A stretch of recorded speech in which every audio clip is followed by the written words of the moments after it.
Assalamualaikum warahmatullahi wabarakatuh. Selamat pagi anak-anakku. Hari ini bertemu kembali dengan Bu Ria. Kali ini kita akan belajar tentang matematika. Sebelum kita mulai pelajaran hari ini, marilah kita berdoa terlebih dahulu. Wahid Isnain Salasa. A'udzu billahi minasyaitonir rajim. Bismillahirrahmanirrahim.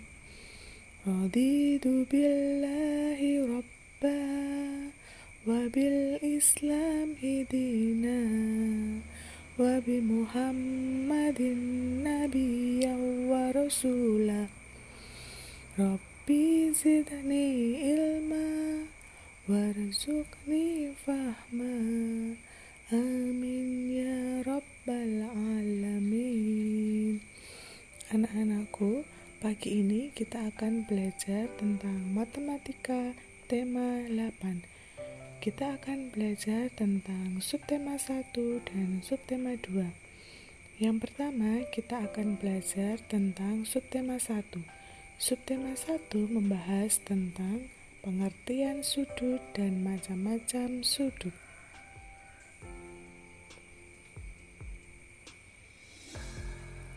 Mengenal sudut. Perhatikan gambar pada buku tema 7 halaman 6. Pada buku tema 7 halaman 6 tersebut ada anak pada gambar tersebut sedang melakukan gerakan saat menghormat pada bendera. Gerakan anak hormat kepada bendera tersebut, tangan kanan anak tersebut membentuk sudut. Nah, perhatikan gambarnya. Nah, tangan kanan anak tersebut membentuk sudut. Tahukah kamu apa itu sudut, anak-anak? Ya, sudut adalah daerah yang dibatasi oleh dua buah garis lurus yang saling bertemu atau berpotongan membentuk titik sudut.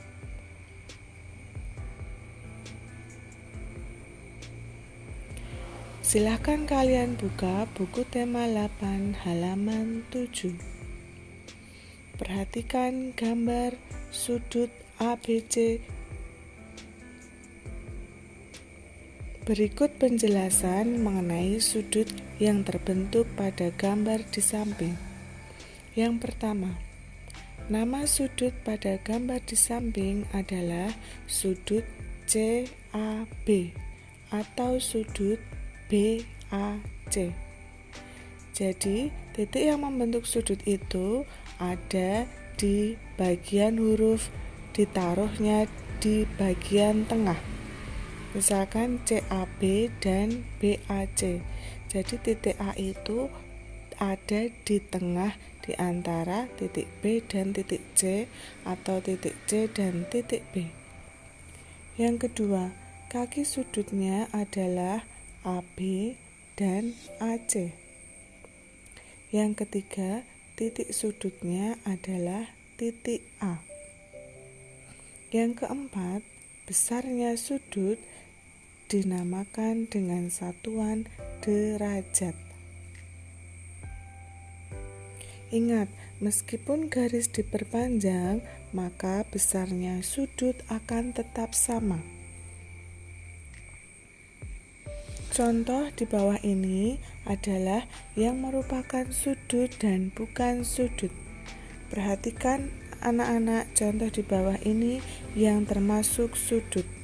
Nah, gambar pertama itu perpotongan antara dua garis dan membentuk sudut. Gambar selanjutnya itu juga perpotongan dua garis dan membentuk sudut. Yang ketiga juga dua garis dipotong dan membentuk sudut. Sekarang contoh yang bukan sudut. Ada dua garis, tetapi yang satunya itu garisnya melengkung. Berarti itu bukan yang namanya sudut. Yang kedua, kedua-dua garis tersebut melengkung, berarti bukan dinamakan sudut. Yang ketiga, dua garis tersebut tidak berpotongan, berarti tidak membentuk sudut.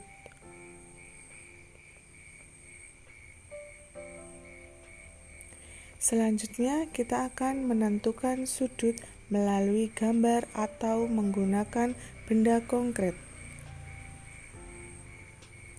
Sebagai anggota pramuka, kalian tentu memiliki beberapa perlengkapan pramuka. Perlengkapan pramuka tersebut biasanya berwujud sebuah benda. Benda ada yang memiliki sudut dan ada pula yang tidak memiliki sudut. Dengan menarik garis lurus pada tepi benda, kita dapat menentukan sudut setiap benda. Perhatikan contoh pada buku tema 8 halaman 19 berikut ini.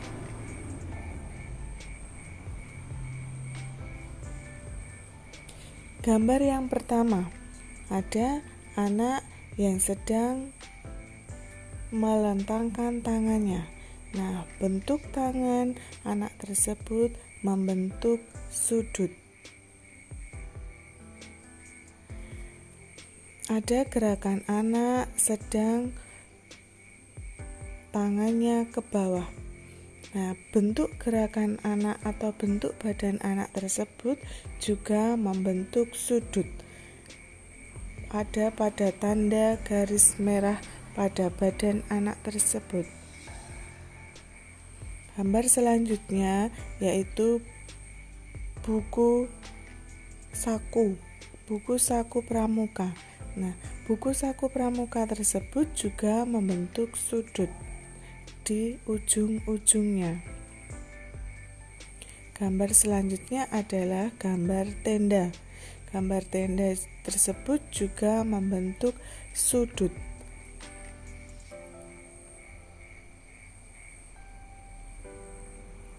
Selanjutnya, terdapat sebuah alat yang digunakan untuk mengukur sudut yang dinamakan busur derajat. Pada busur derajat terdapat satuan dari sudut yang dinamakan derajat. Cara penulisannya biasanya berupa lingkaran kecil yang letaknya berada di atas. Nah, lihat seperti contohnya itu ada lingkaran kecil di atas.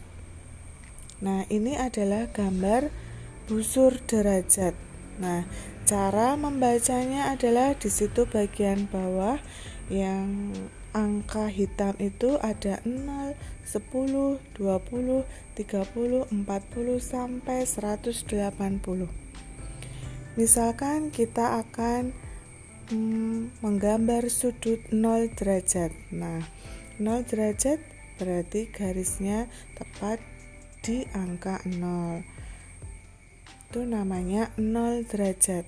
Ada tanda lingkaran kecil di atas huruf 0. Sekarang selanjutnya kita akan menulis 10 derajat. Nah, 10 derajat berarti ada di angka 10. Selanjutnya 20 derajat berarti di 20 derajat. 90 derajat dan sekarang 180 derajat itu ada di paling bawah. Jadi nanti garisnya 0 ini juga diikutkan. Jadi 180 derajat itu dari 0 sampai 180 derajat. Selanjutnya jenis-jenis sudut. Yang pertama adalah sudut siku-siku. Sudut siku-siku, sudut yang besarnya 90 derajat. Jadi sudut siku-siku itu besarnya tepat 90 derajat. Yang kedua, sudut lancip. Sudut lancip adalah sudut yang besarnya lebih dari 0 derajat dan kurang dari 90 derajat. Jadi sudut lancip itu sudut yang kurang dari 90 derajat. Nah, kalau 90 derajat itu ada pada garis yang titik patah-patah. Untuk sudut lancip kurang dari 90 derajat itu ada di bawah 90 derajat. Selanjutnya yang ketiga, sudut tumpul. Sudut tumpul adalah sudut yang besarnya lebih dari 90 derajat dan kurang dari 180 derajat. Nah, kalau sudut tumpul itu sudutnya lebih dari garis patah-patahnya tadi. Kalau garis patah-patah itu menunjukkan 90 derajat, berarti kalau lebih dari 90 derajat berarti ke sebelah kiri. Nah,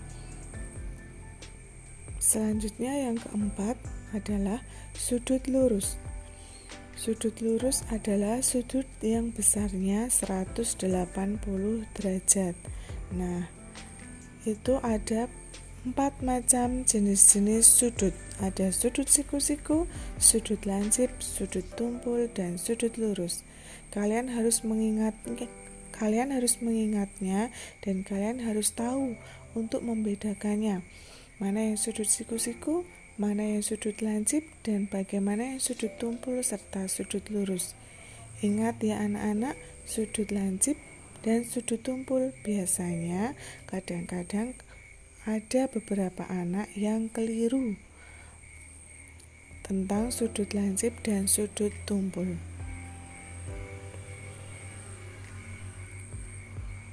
Selanjutnya sebagai latihan, silahkan kalian buka buku tema 8 halaman 50.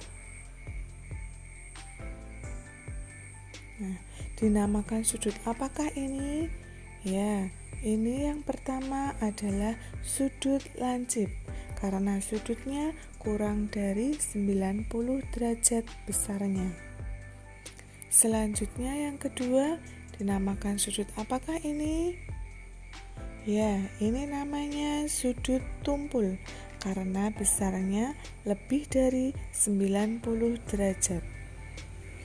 Yang ketiga, sudut apakah ini? Yang ketiga adalah sudut lancip juga karena besarnya juga kurang dari 90 derajat. Selanjutnya yang keempat adalah sudut apa anak-anak yang tepat? Ya, sudut siku-siku yang besarnya tepat 90 derajat. Selanjutnya yang kelima adalah sudut tumpul karena besarnya lebih dari 90 derajat. Yang terakhir adalah sudut lurus karena besarnya itu 180 derajat. Nah, semoga kalian bisa memahami apa itu dan bagaimana gambar sudut siku-siku, sudut lancip, sudut tumpul, dan sudut lurus. Selanjutnya anak-anak, kita akan masuk ke tema 8, subtema 2. Kita akan belajar tentang bangun datar dan sifat-sifatnya.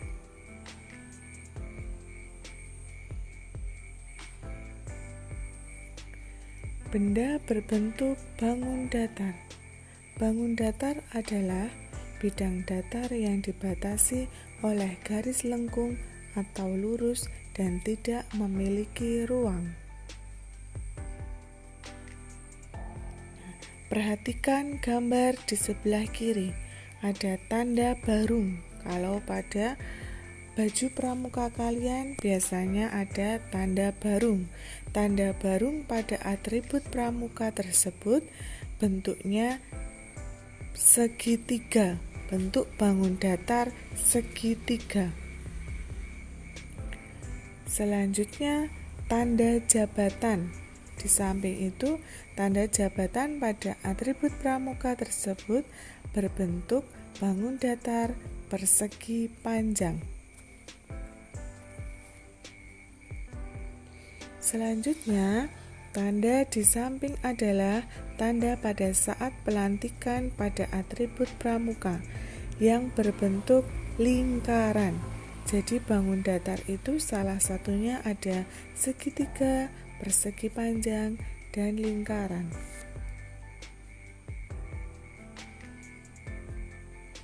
Contoh benda yang berbentuk segi empat atau persegi panjang.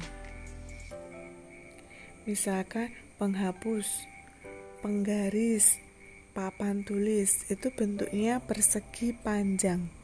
Ingat ya anak-anak, kalian harus bisa membedakan. Selanjutnya, contoh benda yang berbentuk segitiga. Ada apa saja? Ada penggaris yang bentuknya segitiga, ada atap rumah yang berbentuk segitiga, ada juga kue yang berbentuk segitiga. Selanjutnya, contoh benda yang berbentuk lingkaran. Ada bola, ada uang, ada jam dinding, ada roda pada sepeda. Nah, semua itu contoh-contoh benda yang berbentuk bangun datar. Salah satunya adalah bangun datar persegi panjang, segitiga, dan juga lingkaran. Mengidentifikasi sifat bangun datar. Yang pertama, bangun persegi. Nah, perhatikan bangun persegi di bawah ini. Sifat-sifat bangun persegi. Yang pertama, bangun persegi memiliki 4 sisi, yaitu sisi AB, sisi BC, sisi CD, dan juga sisi DA. Yang kedua, keempat sisinya sama panjang, yaitu AB sama dengan BC, sama dengan CD, sama dengan DA. Jadi, keempat sisinya panjangnya sama kalau persegi. Selanjutnya yang ketiga, keempat sudutnya sama besar dan merupakan sudut siku-siku. Perhatikan sudut-sudut di paling pojok bangun persegi, yaitu membentuk sudut siku-siku, yaitu sudut A sudut sama dengan sudut B, sama dengan sudut C, dan sama dengan sudut D. Nah, bangun persegi mempunyai 4 sudut siku-siku. Selanjutnya, bangun yang kedua adalah bangun persegi panjang. Perhatikan gambar bangun persegi panjang di bawah ini. Apa saja sifat-sifat persegi panjang? Yang pertama, persegi panjang juga memiliki 4 sisi, yaitu AB, BC, CD, dan DA. Dan bangun persegi panjang yang kedua memiliki 2 pasang sisi yang sejajar dan sama panjang, yaitu AB sama dengan CD, sedangkan AD sama dengan BC. Ingat ya anak-anak, bedanya dengan persegi adalah di situ. Kalau persegi keempat sisinya panjangnya sama, yaitu AB sama dengan BC, sama dengan CD, sama dengan DA. Sedangkan persegi panjang mempunyai 2 pasang sisi yang sejajar dan sama panjang. Jadi AB itu sama dengan CD, sedangkan AD sama dengan BC. Yang ketiga, sama, keempat sudutnya juga sama besar dan merupakan sudut siku-siku, yaitu sudut A sama dengan sudut B, sama dengan sudut C, sama dengan sudut D. Nah, anak-anak, hari ini pelajaran kita sudah selesai. Semoga kalian paham dengan apa yang Bu Ria jelaskan. Nah, tugas hari ini silahkan kalian kerjakan soal di bawah ini nomor 1 sampai 10.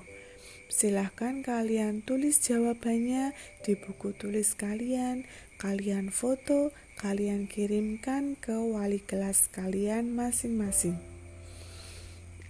Selamat mengerjakan anak-anakku. Sekian dari Buria. Buria akhiri pelajaran kali ini dengan membaca hamdalah bersama-sama. Alhamdulillahirabbil alamin. Sekian dari Buria. Assalamualaikum warahmatullahi wabarakatuh.